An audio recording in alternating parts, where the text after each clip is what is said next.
हिंदुस्तान में रहने वाला हर आदमी हिंदू है। ए, ये कोर्ट है, यहाँ भाषण मत दो। हामिद मुसलमान था। कोई सबूत है? गांव का बच्चा बच्चा जानता है। ये बच्चों का खेल नहीं है, कोर्ट है।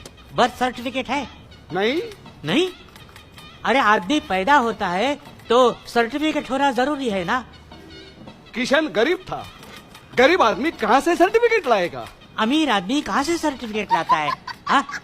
वो सर्टिफिकेट लेके माँ के पेट से पैदा होता है क्या? स्कूल लिविंग सर्टिफिकेट है? किशन कभी स्कूल में गया नहीं, तो स्कूल छोड़ने का सर्टिफिकेट कौन देगा? क्यों नहीं गया स्कूल? गांव में स्कूल नहीं था, मतलब दूसरे गांव में एक स्कूल था। वहाँ क्यों नहीं गया? बीच में बड़ी नदी थी। तैरना क्यों नहीं सीखा? नदी में पानी नहीं था। अरे फिर नदी क्यों बोल रहे हो? मैदान बोलो, मैदान। गांव में सब उसको नदी ही बोलते हैं।